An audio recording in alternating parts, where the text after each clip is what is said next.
नमस्कार दोस्तों, मैं हरेंद्र आपका इंडिया एजुकेशन आपके यूट्यूब चैनल में स्वागत करता हूं। जैसा कि आप जानते हैं, हम हिस्ट्री के टॉप 300 क्वेश्चन कर रहे हैं जो आपके एग्जाम के लिए महत्वपूर्ण है। इससे पहले हम 50 क्वेश्चन कर चुके हैं, तो अगर आपने वो नहीं देखे तो जाके देख लीजिए। टॉप 200 क्वेश्चन की जो सीरीज प्लेलिस्ट बनी हुई है उसमें आपको सभी क्वेश्चन मिल जाएंगे, वो जाके आप देख लीजिए। तो शुरू करते हैं हम।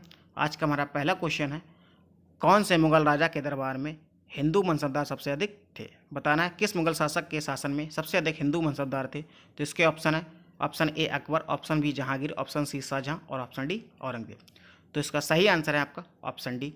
औरंगजेब के शासनकाल में सबसे अधिक हिंदू मनसबदार थे, यानी हिंदू मनसबदार थे, उनकी संख्या सबसे अधिक थी। औरंगजेब आपको बताना है बीड़ा बनाने में निपुण था, लेकिन इसके संगीत पे प्रतिबंध था इसके शासनकाल में। और इसने बीबी का मकबरा बनाया है जो आपका औरंगाबाद महाराष्ट्र में है, बीबी का मकबरा।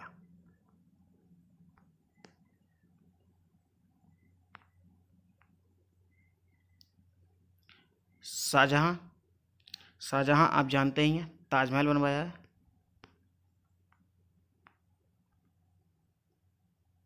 मोती मस्जिद आगरा, मोती मस्जिद, लाल किला दिल्ली और जामा मस्जिद आपकी दिल्ली। और आपका शाहजहां के बचपन का नाम था खुर्रम, ये भी आपको याद होना चाहिए, खुर्रम, ये भी पूछा जाता है एग्जाम में। अकबर का था बचपन का नाम जलाल, जहांगीर का था सलीम। इन सभी के बचपन के नाम आपके पूछे जाते हैं। अकबर ने आपका सती प्रथा पर रोक लगाया, सती प्रथा पे। जजिया कर पे रोक लगाई इसने, जजिया कर। और इसने जजिया कर दोबारा स्टार्ट किया था औरंगजेब ने।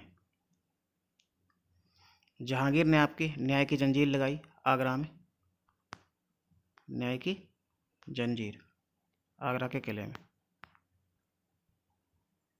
तो यहाँ से आपके जितने इंपॉर्टेंट पॉइंट बन सकते थे वो मैंने आपके लिए बता दिए हैं। अकबर ने आपका आगरा का किला, लाहौर का किला और इलाहाबाद का किला बनवाए थे। इन तीन किले बनवाए थे, आपको याद रखना है। और हाँ, एक क्वेश्चन जो है, जो अकबर के काल को कहा जाता है वो हिंदी साहित्य का स्वर्ण युग कहा जाता है। जहांगीर के काल को चित्रकला का स्वर्ण युग कहा जाता है। और जो शाहजहां का है वो आर्किटेक्चर यानी वास्तुकला का स्वर्णकाल कहा जाता है। तो ये आपको तीनों स्वर्णकाल हैं जो किस किस को कहा जाते हैं मैंने आपके लिए बता दी। यहाँ से भी क्वेश्चन बनता है। चलिए अगला क्वेश्चन है हमारा, जप्ती प्रथा और दहशाला प्रथा किसने शुरू कराया? तो आपको बताना है जप्ती प्रथा और दहशाला प्रथा, तो ये किसने शुरू कराया? दहशाला बंदोबस्त जो रहता है उसे ही। तो इसके ऑप्शन है अलाउद्दीन खिलजी, टोडरमल, मानसिंह, इब्राहिम लोदी। तो इसका सही आंसर है आपका ऑप्शन बी। ये आपके टोडरमल ने शुरू किए थे। टोडरमल आपके अकबर के जो नवरत्न थे उनमें से एक थे, नवरत्न। और अकबर थे, ये अकबर के वित्त मंत्री थे, सॉरी, ये अकबर के वित्त मंत्री थे टोडरमल। इन्होंने भूमि की पैमाइश भी शुरू कराई। अलाउद्दीन खिलजी आप जानते ही हैं, आपके बाजार व्यवस्था के लिए फेमस है, बाजार व्यवस्था में जो सुधार किया उसके लिए, और सैन्य व्यवस्था में सुधार किया उसके लिए भी। अलाउद्दीन खिलजी ने आपकी दाग प्रथा, जो आपके घोड़ों को दागने की प्रथा थी, तो दाग प्रथा शुरू की थी। और आपका सैनिकों का हुलिया लिखता था यह, उसके लिए कहते हैं, जो सैनिकों का होलिया लिखा जाता था उसके लिए कहा जाता था चेहरा प्रथा। तो इसमें दो प्रथाएं स्टार्ट की थी, चेहरा प्रथा और दाग प्रथा। ये आपको पता होना चाहिए। और बताइए अलाउद्दीन खिलजी ने क्या बनवाया? मानसिंह, ये भी अकबर के नवरत्नों में से एक थे और ये अकबर के सेनापति थे। इब्राहिम लोदी आप जानते ही हैं, पानीपत के युद्ध का जो प्रथम युद्ध था 1526 में, उसमें बाबर ने इब्राहिम लोदी को हरा दिया था। उसके बाद मुगल वंश की स्थापना की थी उसने। आप यहाँ देख सकते हैं, किसने अपने भाई उलूग खान और नुसरत खान को गुजरात आक्रमण के लिए भेजा था? 4 ऑप्शन दिए गए, अलाउद्दीन खिलजी, बलबन, इल्तुतमिश, रजिया सुल्तान। तो इसका सही आंसर है आपका ऑप्शन ए, आपका अलाउद्दीन खिलजी ने भेजा था। अलाउद्दीन खिलजी आपका बाजार व्यवस्था के लिए, ऊपर हम डिस्कस कर चुके हैं अलाउद्दीन खिलजी के बारे में सभी इंपॉर्टेंट पॉइंट। बलबन ने लौह एवं रक्त की नीति अपनाई थी, लौह एवं रक्त। और आप जानते ही हैं जो तुर्कान चहलगामी था, तुर्कान ए चहलगामी, 40 गुलामों का समूह था जो, उसे हम तुर्कान चहलगामी कहते हैं। 40 गुलामों का जो समूह था इसको इल्तुतमिश ने बनाया था, बलबन ने इसको ख़त्म कर दिया, क्योंकि बलबन भी इन्हीं में से एक था, इसलिए इसको ख़त्म कर दिया। और रज़िया सुल्तान इल्तुतमिश की पुत्री थी। रज़िया सुल्तान को इसने सुल्तान बनने की घोषणा ग्वालियर में की थी। इल्तुतमिश रहा था आपका 1211 से 1236 तक। इसके बाद रज़िया सुल्तान बनी थी 1236 से, ये रही थी 1240 तक। रज़िया सुल्तान, इल्तुतमिश और बलबन के बारे में हम इससे पहले हम प्रीवियस वीडियो में कई बार डिस्कस कर चुके हैं। इसके जितने भी इंपॉर्टेंट पॉइंट है वो सभी। इल्तुतमिश ने एकता प्रणाली शुरू की थी, एकता प्रणाली। इल्तुतमिश के समय राजधानी थी आपकी दिल्ली।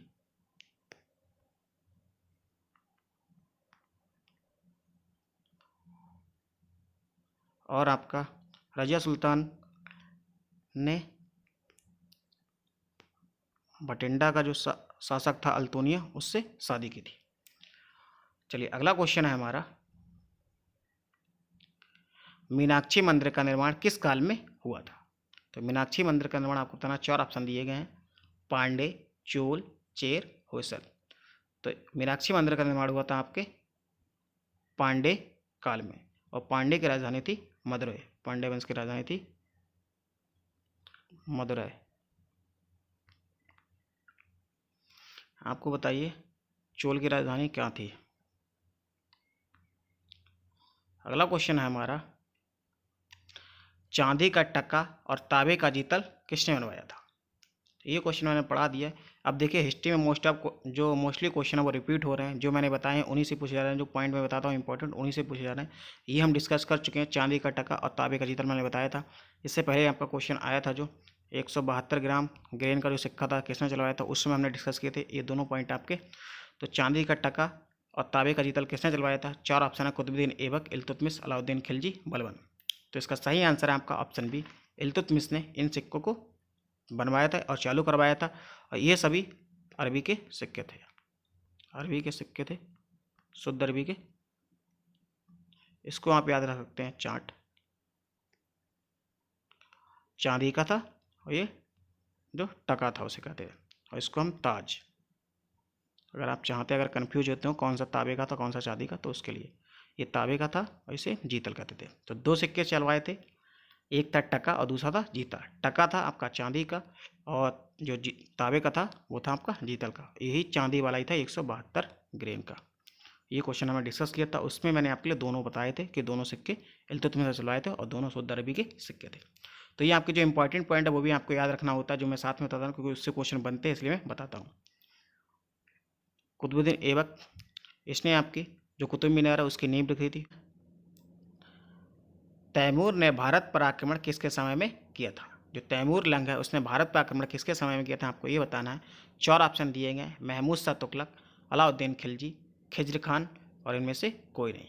तो इसका सही आंसर है आपका ऑप्शन ए, महमूद शाह तुगलक के समय तैमूर लंग ने आक्रमण किया था। ये आपका 1398 में किया था, और तैमूर लंग का ही सेनापति था खिज्र खां, जिसने 1414 में सैयद वंश की स्थापना की थी। सैयद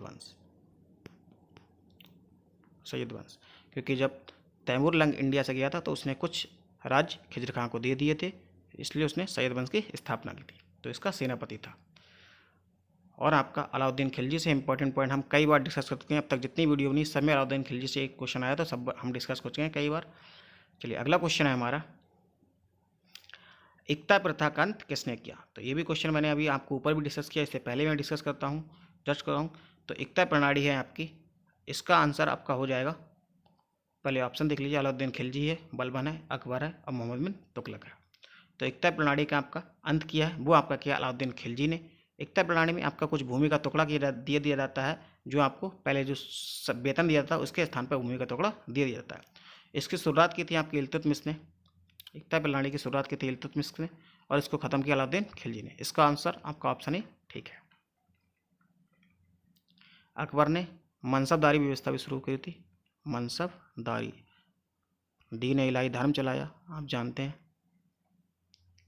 मोहम्मद बिन तुगलक पागल बादशाह कहा जाता है, पागल बादशाह। इसके समय में 1333 में आया था इब्न बतूता, जो मोरक्को से था, और उसने इसे दिल्ली का काजी नियुक्त किया था। इवन बतौता की पुस्तक का नाम है रेहला, जो आपके एग्जाम में कई बार पूछी गई, सुपर मोस्ट है, आपको याद कर लेना है रेहला। इसके बाद इसने मोहम्मद बिन तुगलक ने इब्न बतूता को अपना दूत बनाकर चीन भी भेजा था। तो इससे आपको ये, और इसने अपनी राजधानी दिल्ली से देवगिरी ट्रांसफ़र की थी, जिसका बाद में नाम दौलताबाद किया गया था। तो इसके इंपॉर्टेंट पॉइंट जो आपको याद रखने हैं मोहम्मद बिन तुगलक से, और ये सबसे पढ़ा लिखा शासक था। चलिए अगला क्वेश्चन है हमारा, ओसिया का मंदिर किसने बनवाया था? ये आपका रिपीट क्वेश्चन है, इससे पहले ही पढ़ाया जा चुका है। Option A Gurjara Pratihara, option B Paramara, option C Chalukya, इनमें से कोई नहीं। तो इसका सही आंसर है आपका ऑप्शन डी गुर्जर प्रतिहार। गुर्जर प्रतिहार की स्थापना की थी इस वंश की नागभट्ट ने, नागभट्ट ने। परमार वंश की स्थापना की थी आपकी उपेंद्र ने, कई बार मैं बता चुका हूँ। इनकी आप तीनों की राजधानियाँ बताइए, क्योंकि कई बार मैं आपको राजधानियाँ बता चुका हूँ, क्योंकि इनकी राजधानियाँ पूछी जाती हैं आपके एग्जाम में, तो बताइए आप। चलिए अगला क्वेश्चन है हमारा, चंगेज खान का समकालीन कौन था? तो इसके 4 ऑप्शन है, इल्तुतमिश, कुतुबुद्दीन ऐबक, अलाउद्दीन खिलजी, बलबन। इसका सही आंसर है आपका option A Iltutmish Genghis Khan का समकालीन था।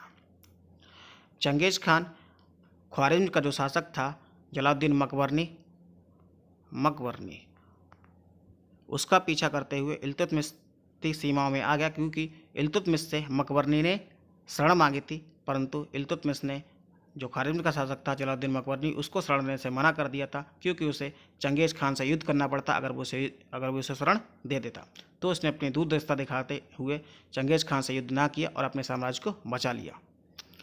चलिए अगला क्वेश्चन है हमारा, ऐबक और अलाउद्दीन खिलजी के बारे और बलबन के बारे में हम कई बार डिस्कस कर चुके हैं इंपॉर्टेंट पॉइंट, तो आपने अगर प्रीवियस वीडियो देखी तो आपको सभी पॉइंट अब याद हो गए होंगे। चलिए अगला क्वेश्चन है, प्राथमिक मध्यकाल के दौरान जिजाग भुक्तु किस जगह को कहा जाता है? इसके ऑप्शन है बुंदेलखंड, रोहिलखंड, मालवा।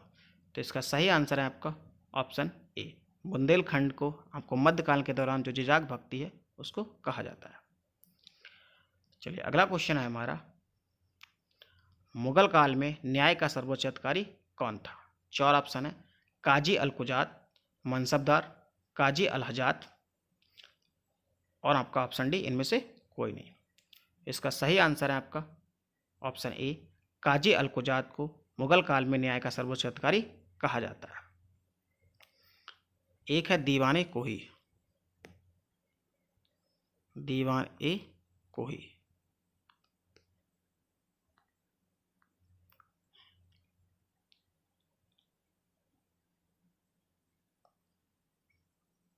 दीवान ए कोही, कोही है, मैं फिर से लिख दे रहा हूँ आपके लिए,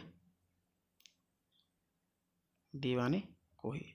तो ये था आपका, ये कृषि विभाग की बंद था, ये दीवाने कोही ये कृषि विभाग था, और इसको बनवाया था मोहम्मद बिन तुगलक ने। ये भी आपका इंपॉर्टेंट कई बार एग्जाम में पूछा गया है। और आपका जो मनसबदारी व्यवस्था थी वो कौन ने स्टार्ट की थी, ये आप जानते ही हैं। चलिए अगला क्वेश्चन है हमारा,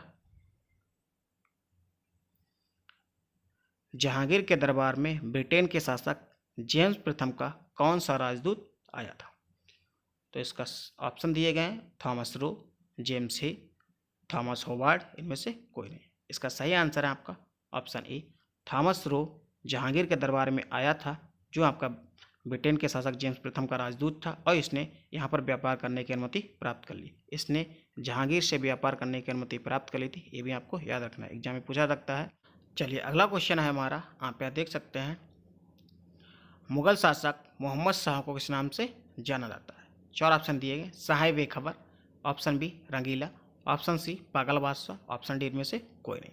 तो इसका सही आंसर है आपका ऑप्शन बी, इसको आपको रंगीला के नाम से भी जाना जाता है, मोहम्मद शाह रंगीला। इसका पूरा नाम मोहम्मद शाह रंगीला के नाम से जाना जाता है, और पागल बादशाह कहते हैं आपका मोहम्मद बिन तुगलक को। और आपको ये इंपॉर्टेंट क्वेश्चन है, आपको याद रखना है, ऐसे भी पूछा सकता है कि मोहम्मद शाह किस वंश से संबंधित है, किस काल से संबंधित? तो मुगल काल से, मुगल वंश से संबंधित है, क्योंकि जो फेमस नहीं होते वही पूछे जाते हैं किस वंश या किस काल से संबंधित है। चलिए अगला क्वेश्चन है हमारा, मुगल राजा शाह आलम द्वितीय का असली नाम क्या था? 4 ऑप्शन दिए गए, आलमगीर, अली गौहर, ऑप्शन सी जूना खां, ऑप्शन डी रोशन अख्तर। तो इसका सही आंसर है आपका ऑप्शन बी अली गौहर। जो राजा शाह आलम द्वितीय था उसे हम अली गौहर के नाम से भी जानते हैं, ये भी आपको इम्पोर्टेंट है, याद रखना है। और जूना खां आपका मोहम्मद बिन तुगलक का नाम था। जूना खां मोहम्मद बिन तुगलक, जिसे हम पागल बादशाह के नाम से जानते हैं, और इसके ही नाम पे शहर है जो आपका जौनपुर बसाया गया है। इसे बनाया है फिरोज शाह तुगलक ने। चलिए अगला क्वेश्चन है हमारा, मुगल शासक मोहम्मद शाह का असली नाम क्या था? Option A Roshan Akhtar, option B Khujasta Akhtar, option C Juna Khan, इनमें से कोई नहीं। तो इसका सही आंसर है आपका ऑप्शन ए रोशन अख्तर, जो आपका मोहम्मद शाह का असली नाम था।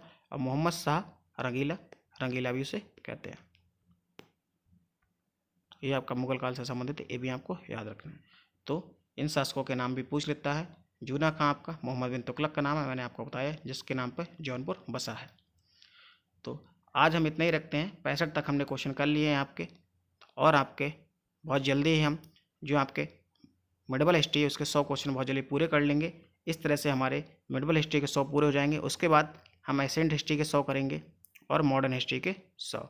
इस तरह से हम पूरे आपके 300 क्वेश्चन कर लेंगे हिस्ट्री में, मिडबल, मॉडर्न और एसेंट से सबसे मिला के। इसीलिए मैं हिस्ट्री के टॉप 300 क्वेश्चन यहाँ पे करा रहा हूँ। जब तक आप ये 300 क्वेश्चन कर लेंगे उसके बाद देखिए आपके हिस्ट्री में बहुत अच्छी पकड़ हो जाएगी, क्योंकि इसमें इतनी बार मैं हर एक पॉइंट को रिपीट कर देता हूँ कि आपको याद ही हो जाता है। अगर आप सीरीज लगातार देख रहे हो तो आपको इसका फर्क पता लग रहा होगा कि मैं जो पॉइंट बता रहा हूँ वो आपके एग्जाम में भी आते हैं और आपको अब तक याद भी हो गए होंगे। अगर अब तक आपको याद नहीं हो रहे होंगे जो इंपॉर्टेंट पॉइंट है, अगर आप लूसेंट पढ़ते हैं तो भूल जाते हैं, लेकिन इसको देखते हैं तो आपको कई बार रिपीट होती हैं चीज़ें, इसलिए आपको याद हो जाती हैं। क्योंकि मैं कोशिश करता हूँ कि इतनी बार रिपीट कर दूँ कि आपको अच्छे से याद हो जाए, जब आप एग्जाम हॉल में बैठे तो आपको देखते ही आपका आंसर लग जाए। तो चैनल को सब्सक्राइब नहीं किया तो चैनल को सब्सक्राइब कर लें और बेल आइकन प्रेस कर लीजिए। और मैं चाहता हूँ इस वीडियो को आप अपने अन्य दोस्तों के साथ में शेयर कर दें फेसबुक व्हाट्सएप ग्रुप में, जिससे कि उनको भी जानकारी हो जाए कि इस चैनल पे हम इस तरह से पढ़ा रहे हैं, तो वो भी अपनी एंट्रेंस की अच्छे से तैयारी कर लें या जिस भी एग्जाम की तैयारी कर रहे हैं उनके लिए हेल्पफुल रहेगा। अगर जीएस उनके एग्जाम में आ रही तो उन तक आप जरूर पहुँचाइए, जिसको ज़रूरत है उस तक। मैं यही आपसे रिक्वेस्ट करूँगा, और वीडियो को अंत तक देखने के लिए बहुत बहुत धन्यवाद। इसी तरह आप चैनल पर बने रहें। चलिए मिलते हैं अगले वीडियो में, तब तक के लिए।